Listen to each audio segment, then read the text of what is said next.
Hello fans, welcome back to Tauros All Access. It's the Tuesday edition. Previewing this weekend, Tauros back on the road down to Forest Lake, Minnesota to take on the Minnesota Mallards. Thank you for joining us, Edward Nieman. Joined back alongside by Lauren Hill. Lauren, another week is ahead of us. Tauros are on the road as we speak, headed down for another weekend here in the NAHL.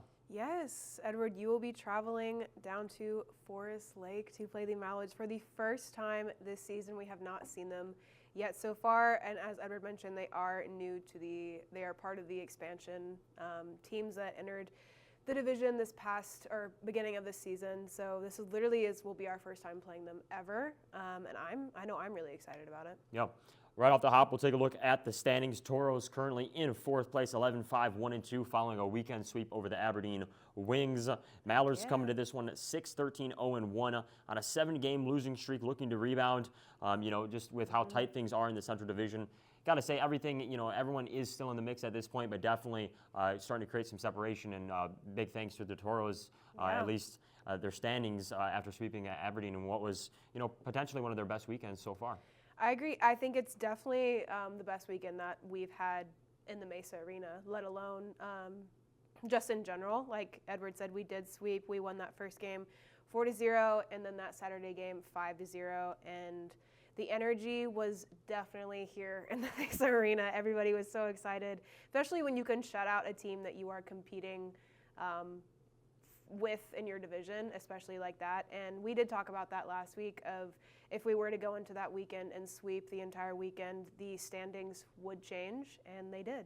Yep, we leapfrog Aberdeen, and you mentioned it, Lauren, a weekend shutout. Tauros outscore the Wings 9-0 on the weekend. Goaltending has been a big part so far for the Tauros. Yes. Lucas Fedin picking up his second shutout, now with a 1.415 goals against average, a save percentage of .950. Both of those good for top three in the league so far. Mazanko also got his first shutout of the season, so the Tauros trending in the right direction. You take a look at the Mallards, though. I mean, obviously coming off a, like we mentioned, 7-game losing streak, so they got swept last weekend down in Austin at Riverside Arena. But you got to think, Lauren, as the Mallards, obviously you're hungry for a win. You're coming back in front of the home crowd, so you can never count them out, especially this early into the season. Yeah, I was actually going to ask you, obviously we haven't been to Minnesota yet, let alone played them, but I've heard some good things just about their home barn. Yeah. Can you talk about that a little bit? Well, I just think, it's a feeling out process for everyone, but of course, as an expansion team, I'm anticipating definitely some excitement in the air, at least from the fans around Forest Lake. Forest Lake just outside the Minneapolis area, so a big pocket of hockey there.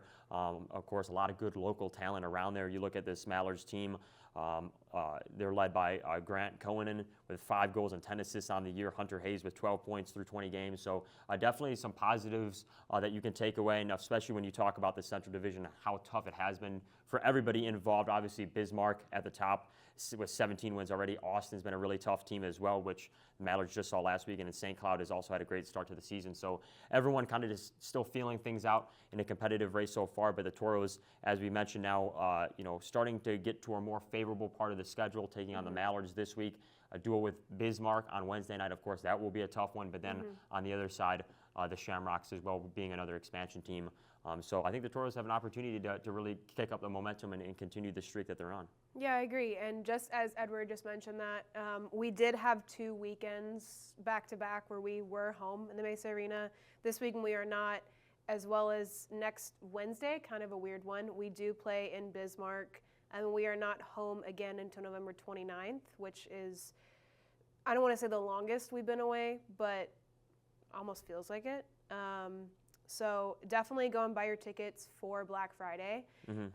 I have yet to experience a game here on Black Friday, but I've heard just as much hype behind that as, trunk or treat, basically. That it's just the same amount of people that are going to be in the building, same amount of excitement. We expect the game to be sold out. I mean, my parents are coming from Atlanta, and they have tickets, so it's exciting. Yeah, definitely. As we mentioned, too, with Coach, there's some special things planned. Haven't released all that information yet, but if you do on the website, tickets.Minotauros Hockey, you can get your tickets, as well as there's a preview article for this weekend series against the Mallards with a little teaser poster that was on our socials, but you can also see it on that weekend preview to kind of get a little hint of what you might be able to expect on a Black Friday weekend. But Lauren, any final thoughts before we get into this weekend? Tauros taking on the Mallards, an opportunity to make it potentially 3 or 4 in a row. Yeah, I mean, my final thoughts are I hope that y'all travel safely with all the snow that's been piling up here in North Dakota and just the North in general.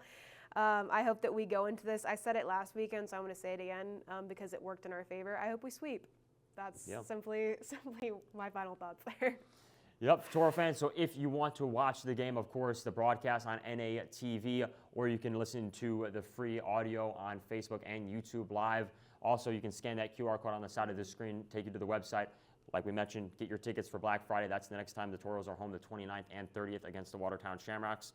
Also, fans, your first opportunity to see the Shamrocks roll into town as they were another one of the expansion teams, as well as that links to our socials. So if you're not following already, make sure to follow that, get some updates about the weekend. And 7 o'clock puck drop tomorrow and Saturday night down at the Forest Lake Sports Complex. Hope to see you there. But as far as Tauros All Access, you can catch us Monday through Thursday, so next Monday at 3 p.m. on Facebook and YouTube Live. For Lauren Hill, Edward Nieman, and our producer, Grace Sandy. We'll see you next week on Tauros All Access.